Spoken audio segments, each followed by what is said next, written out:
हमारी खास पेशकश जन्माष्टमी के शुभ उपाय में आप सबका बहुत बहुत स्वागत। आप सबके साथ मैं हूं प्रियंका राय। हर वर्ष भाद्रपद माह के कृष्ण पक्ष की अष्टमी तिथि को जन्माष्टमी का पर्व मनाया जाता है। इसी दिन भगवान श्री हरि विष्णु ने कृष्ण के रूप में 8वां अवतार लिया था। धार्मिक ग्रंथों के मुताबिक कान्हा का जन्म रात्रि में हुआ था। इसी वजह से कृष्ण जन्माष्टमी के दिन रात्रि में भगवान श्री कृष्ण की पूजा आराधना करने का विधान है। इस साल जन्माष्टमी पर बहुत ही दुर्लभ संयोग बन रहा है।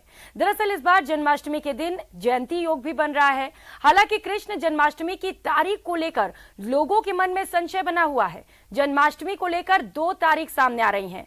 ऐसे में लोगों के मन में ये बड़ा सवाल है कि जन्माष्टमी का व्रत कब रखें। तमाम सवालों का जवाब देने के लिए हमारे साथ 2 ज्योतिषाचार्य हैं। उनसे जानेंगे कि आखिर जन्माष्टमी कब और कैसे मनाएं।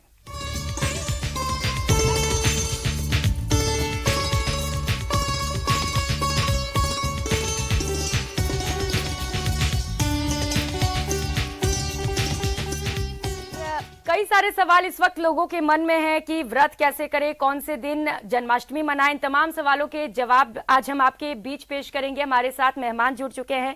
परिचय कराते हुए संचिता लेखी जी ज्योतिषाचार्य हैं, वो इस वक्त हमारे साथ जुड़ चुके हैं। पंडित घनश्याम शर्मा जी हमारे साथ जुड़े हुए हैं, ये भी ज्योतिषाचार्य हैं। बहुत स्वागत आप दोनों का न्यूज 18 राजस्थान पर।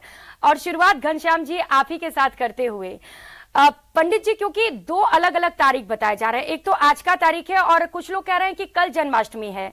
ये सवाल है कि व्रत कैसे रखे, कब रखे, और जरा विधि विधान भी बताइएगा। नमस्कार जी। न्यूज 18 के प्रिय दर्शकों को कृष्ण जन्माष्टमी की हार्दिक शुभकामनाएं। आज हम बात करेंगे जन्माष्टमी के पर्व कब मनाया जाए, क्योंकि 6 सितंबर 2023 को और 7 सितंबर 2023 को यह संशय बना हुआ है कि कौन सी तारीख को मनाया जाएगा। स्मार्त लोग 6 सितंबर को कृष्ण जन्माष्टमी का उत्सव मनाएंगे और वैष्णव लोग 7 सितंबर 2023 को जन्माष्टमी का उत्सव मनाया जाएगा। काशी विद्वत परिषद ने 1987 में एक निर्णय दिया था कि उद्यात में उदय तिथि को ही विशेष महत्व दिया गया है। तो वैष्णव लोग 7 सितंबर 2023 को श्री कृष्ण जन्माष्टमी का पर्व मनाया जाएगा। यह संशय नहीं है, यह निश्चय है और शास्त्रों और वेदों में प्रमाण है, पुराणों में प्रमाण है, निर्णय सिंधु धर्म सिंधु में उल्लेख है। इसलिए सभी भक्तजन 7 सितंबर को कृष्ण जन्माष्टमी का उत्सव मनाएं। आज से लगभग 5,500 वर्ष पूर्व भाद्वा कृष्ण पक्ष की अष्टमी तिथि को मथुरा में कारागार देवकी और वसुदेव जी के सामने भगवान श्री कृष्ण प्रकट हुए थे। चतुर्भुजी रूप से प्रकट होकर के वहाँ उनको अपना स्वरूप दिखाया और उसके बाद उन्होंने अपना दिव्य स्वरूप दिखाते हुए बाल रूप में बन गए थे। तब से ही भगवान श्री कृष्ण की जन्माष्टमी का उत्सव धूमधाम से मनाया जाता है। इसका आपने पूछा कि क्या विशेष महत्व है, विधान क्या है जी। तो विधान इसका है, प्रातःकाल जल्दी उठ करके स्नान से निवृत्त होकर शुद्ध वस्त्र पहने। हाँ। उसके बाद में संध्या गायत्री करके भगवान श्री कृष्ण की आराधना में लग जाइए। प्रातःकाल उठते ही भगवान बाल गोपाल की पूजा विशेष की जाती है। इस पर्व पर लड्डू गोपाल जी प्रत्येक घर में होते हैं, मंदिरों में इसकी प्रतिमा की पूजा की जाएगी जी। प्रातःकाल थाली को सजा करके पंचोपचार से षोडशोपचार से आवाहनम आसनम पाघ्यम अर्घ्यम स्नान, प्रातःकाल शुद्ध जल से स्नान भगवान श्री कृष्ण को कराएंगे। उसके बाद में दूध से, दही से, घी से, पंचामृत से स्नान करा करके शुद्ध वस्त्र, नवीन वस्त्र पहनाए जाते हैं। जैसे बच्चे का जन्मदिन मनाते हैं वैसे भगवान श्री कृष्ण का प्रकट उत्सव मनाया जाएगा। उसमें पंचोपचार पूजा कराने के बाद आरती और निराजन करने का एक विधान है। प्रत्येक भारतवर्ष में ये वैदिक धर्म में मनाया गया है। हांडी फोड़ की एक प्रथा होती है, वो भी मनाई जाएगी और विधि विधान से व्रत रखा जाएगा। ये ध्यान रखें, सभी व्रत रखें, निराहार रहे। कई तो बिल्कुल जल भी नहीं पीते हैं और नवीन वस्त्र पहनते हुए पीले वस्त्र अधिक से अधिक पहने, काले वस्त्र न पहने, सेविंग न बनावे, मांस मदिरा का, लहसुन प्याज का वर्जित है। शुद्ध सात्विक होकर के सारे दिन भगवान का ओम नमो भगवते वासुदेवाय मंत्र का जप करते हुए पूरा दिन व्यतीत करें। 7 सितंबर को रात्रि 12 बजे भगवान श्री कृष्ण प्रकट होंगे। सूर्य सिंह राशि में रहेगा, वृषभ राशि में चंद्रमा रहेगा।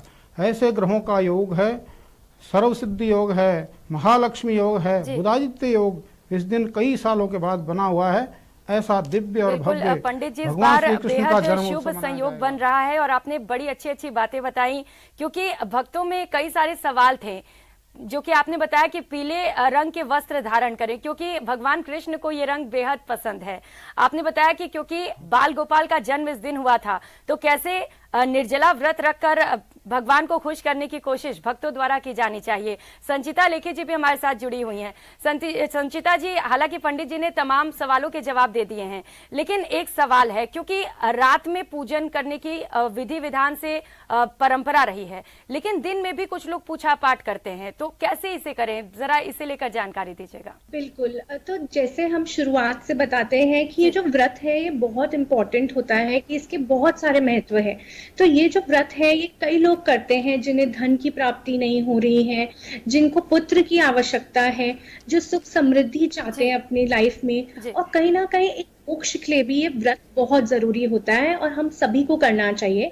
साथ ही साथ ये जैसे भी पंडित जी ने विधि बताई है वो एकदम सही विधि है। हाँ। पर इसके साथ साथ हम बताएंगे कि जैसे बाल गोपाल को हम रात के 12 बजे से ही हम अपना त्योहार मनाना शुरू कर देते हैं, तो 6 तारीख की रात से ही 12 बजे से ही हम उनकी जो झांकी की तरह हम उनको सजा धजा के हम उनको एक तरीके से वेलकम करते हैं। हमारे पृथ्वी पे वो आए थे, उन्होंने जन्म लिया था, उसी तरीके से लड्डू गोपाल को हम झूला झुलाते हैं।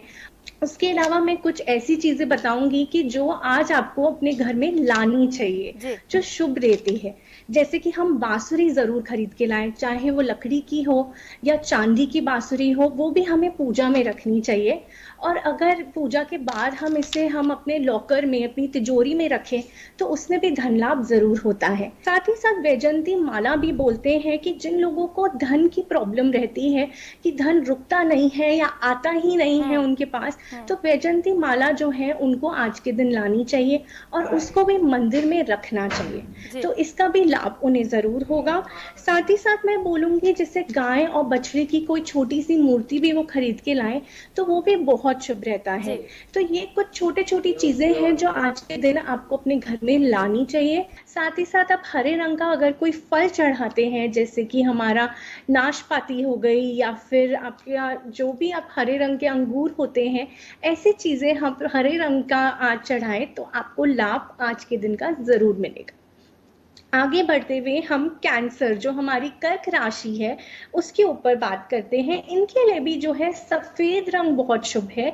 इन्हें भी सफेद रंग के कपड़े पहनने चाहिए, सफेद रंग की वस्तुएं चढ़ानी चाहिए। जो भी हम मीठा बनाते हैं, चाहे गुड़ मिश्री हो या जो भी दही का कुछ भोग लगाते हैं, तो वो भी बहुत अच्छा रहेगा। मैं आपको बोलूँगी आप सफेद रंग का श्रीखंड भी बना सकते हैं भगवान के लिए, क्योंकि जो उनका फेवरेट होता है वो मक्खन ही रहता है और दूध की चीज़ें जो हैं उनकी पसंदीदा है, तो हमें दूध की चीज़ें ज़रूर चढ़ानी चाहिए।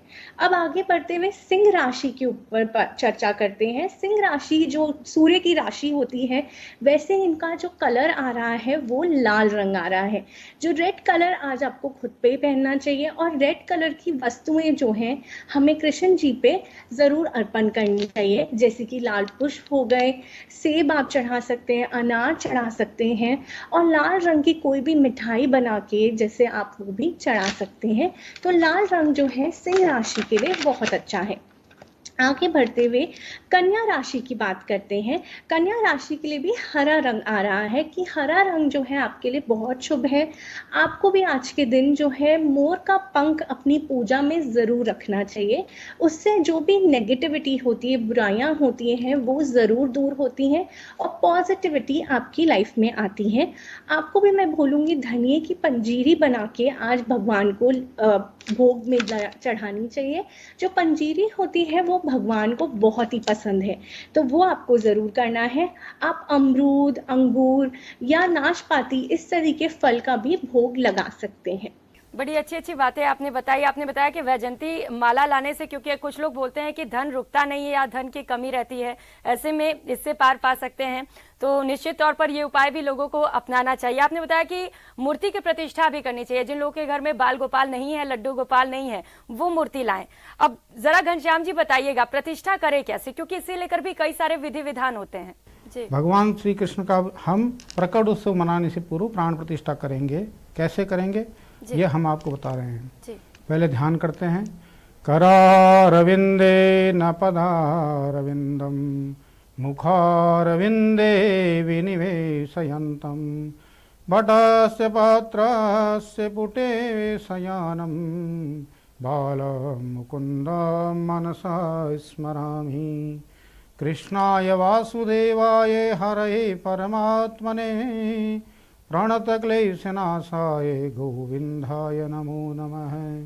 ओम क्लीं कृष्णाय नमः। इस प्रकार के मंत्र जब करते भगवान का ध्यान करते हुए अक्षत छोड़ दीजिए उनके ऊपर, पीले अक्षत छोड़ सकते हैं। उसके बाद में गंगा जल से स्नान कराते हैं। गंगा जल स्नान करा करे गंध अक्षत एक साथ करने के बाद प्राण प्रतिष्ठा का मंत्र होता है। बाएं हाथ के अंदर भगवान श्री कृष्ण की मूर्ति को स्थापना करके दाएं हाथ से ऐसे ढक लेते हैं जी। अंगूठा अंदर रहेगा। मंत्र बोलेगा ओम आम ह्रीम क्रौम यम रम लम वम सम सम हम हंस है बाल कृष्ण लड्डू गोपाल देवस्य प्राणा इह प्राणा। भगवान कृष्ण के प्राण आ गए हैं। ऐसे ही फिर मंत्र बोलेगा दूसरा ओम आम ह्रीम क्रौम यम रम लम वम सम सम हम हंस है लड्डू गोपाल देवस्य जीव इह स्थित है।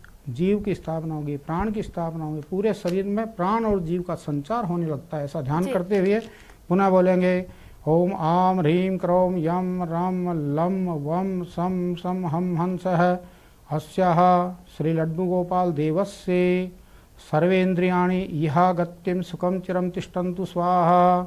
सर्वेन्द्रियाणि वांग मन चक्षु वांग मन चक्षु स्रोत घ्राणी पाण पाद उपस्थादिनी यह गत्यम सुखम चिरम तिष्ठन्तु स्वाहा।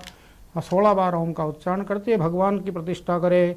ओम मन हो जू तिर्जुखथा महा जस्य बृहस्पति जगनामि मंतन हो त्वरिष्टं जगनघ्नु समिमं दधातु विश्वे देवा सह्यमादयन्ताम् ओम प्रतिष्ठा है। ये प्राण प्रतिष्ठा हो गई भगवान श्री कृष्ण की लड्डू गोपाल जी की। उसके बाद में वही षोडशोपचार पूजा चालू कर दी जाती है। उसके बाद में पंचोपचार षोडशोपचार बहुत अच्छे से आपने बताया पंडित जी एक एक विधि विधान की कैसे मूर्ति में प्राण प्रतिष्ठा की जाए। संचिता जी, क्योंकि बार बार ये कहा जा रहा है कि इस बार जो जन्माष्टमी है वो काफी ज्यादा दुर्लभ है, दुर्लभ संयोग बन रहे हैं, ऐसा क्यों कहा जा रहा है, क्या वजह इसके पीछे? देखिए, ये जो जन्माष्टमी है ये जैसे हमेशा हमने जैसे देखा है, कंस का जब एक कहर आ गया था हमारी पृथ्वी पे, तब हमेशा की तरह विष्णु जी एक अच्छा सा अवतार लेकर आए थे। तो कहीं ना कहीं जो विष्णु जी का अवतार है वो बुराई को नष्ट करता है। जब जब हमारी पृथ्वी पे ऐसा संकट आता है विष्णु जी जरूर आते हैं। वैसे ही अभी का जो समय चल रहा है तो कहते हैं कि जो कृष्ण जन्म है एक पॉजिटिविटी लेकर आता है, सारी बुराइयों को नष्ट कर देता है। वैसे ही जो ये त्योहार आता है, साल में एक बार कृष्ण जन्म हम करते हैं, उसका पूरी तरह से हमें लाभ लेना चाहिए। और इसी तरीके से ये वाली जन्माष्टमी भी हमारी बहुत खास है, क्योंकि ये जो जन्माष्टमी है वो बहुत सारा उत्साह लेकर आती है उनके भक्तों में। और हमेशा मेरे को लगता है कृष्ण जी का जब भी जन्म की बात होती है, चाहे वो दही हांडी की बात हो या दही मक्खन की बात हो, ऐसी चीजों में कृष्ण जी जो हैं हमारे मन में हमेशा बसते हैं। घनश्याम शर्मा जी, क्योंकि आप बता रहे थे कि कैसे भगवान को खुश करें, कौन कौन सी वो खास चीजें हैं जिनका भोग लगाया जाए इस दिन? हाँ जी, भगवान श्री कृष्ण को विशेष करके माखन मिश्री पसंद है जी। अनेक प्रकार के व्यंजन ड्राई फ्रूट्स के बनाए जाते हैं, फलार के बनाए जाते हैं।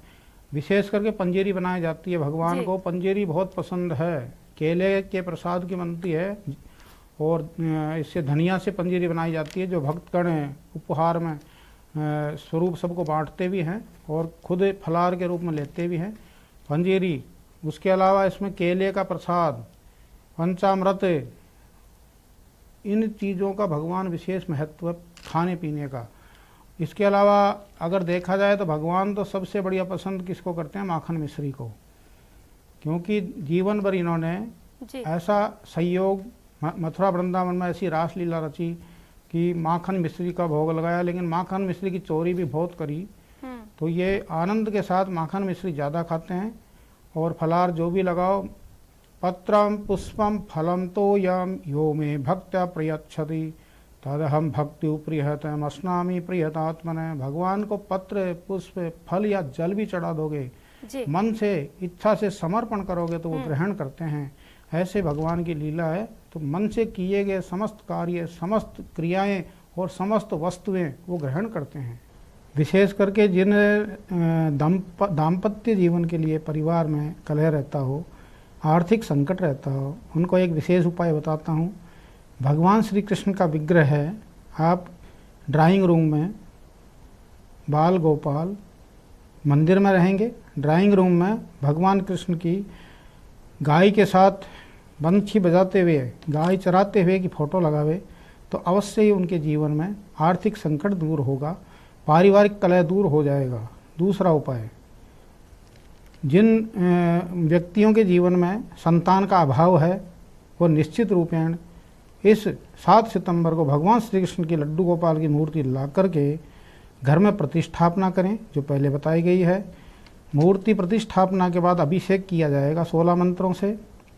वो 16 मंत्र कौन से होंगे, वो आप संतान गोपाल के मंत्रों से अभिषेक करेंगे।